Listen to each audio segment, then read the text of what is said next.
Tapi kita belum menyatu dengan teman-teman dokter. Yang terakhir adalah kita semua parno terhadap COVID. Kita semua menjadi takut dengan COVID-19. Akhirnya penanganan kita seperti ini. Anggaran kita terus-menerus kita alokasikan. Karena kita takut.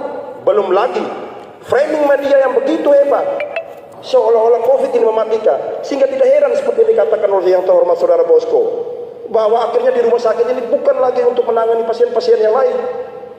Padahal kalau kita ikuti suri orang-orang yang mati ini tidak murni penyakit COVID. Dia punya banyak penyakit-penyakit lain.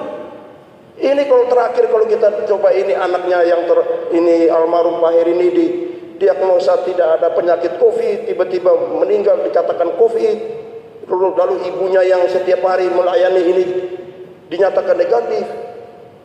Jangan sampai Pak Ketua, catat apa yang saya sampaikan. Pandemi ini dijadikan proyek. Pandemi ini dijadikan proyek untuk menghabiskan uang rakyat. Siapa yang menghabiskan uang rakyat? Ya, kita semua pasti tahu.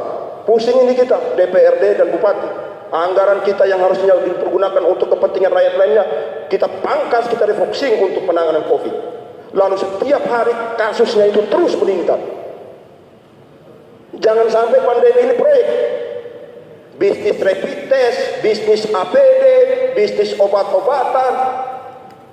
Jangan sampai di rumah sakit semua fokus urus COVID karena insentifnya besar Pak Ketua. Kalau penyakit jantung, penyakit hati, ginjal yang lain, usus buntu ini kan biayanya kecil.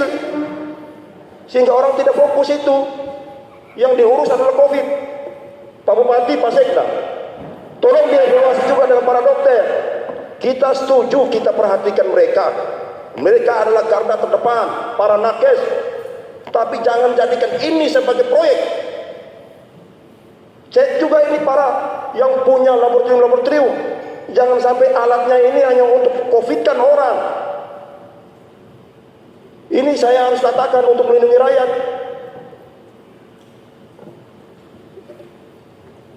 Kalau seandainya tidak ada terobosan lain Pak Ketua, tidak ada skema lain, kita tidak berani untuk lawan dengan keadaan seperti ini, maka sampai kapanpun COVID tidak akan hilang.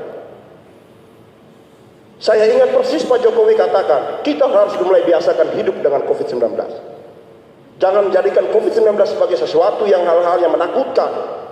Yang akhirnya apa? Berdampak kepada masyarakat kita. Ini di rumah sakit juga harus betul-betul, para dokter harus betul-betul kita sampaikan. Ini ada orang yang sakit yang ini tiba-tiba COVID, lalu semuanya menjadi rusak semua.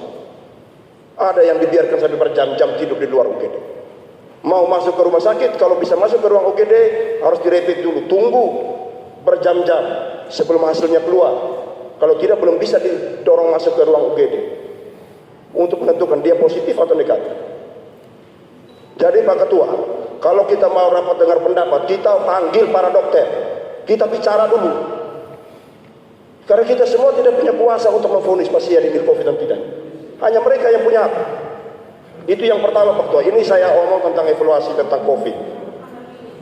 Yang kedua, saya minta Saudara Bupati, Pak Sekda, kita percepat proses vaksinasi. Karena saya yakin pemerintah pusat punya kebijakan, itu ke depan apabila 80% rakyat Indonesia ini divaksin, maka kita akan menerapkan sistem herd immunity. Artinya mungkin kita akan lepas masker, kita akan hidup seperti teman-teman di Eropa dan Amerika. Nah ini yang harus mulai.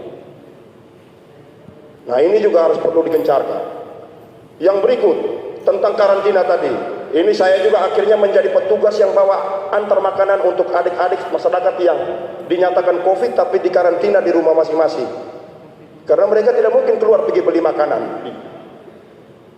Ada beberapa yang saya turun sendiri untuk antar.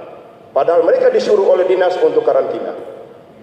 Jadi sebenarnya kalau omong tentang COVID ini, kalau saya bukannya saya tidak percaya, tapi saya tuh merasa bahwa ini terlalu berlebih-lebihan.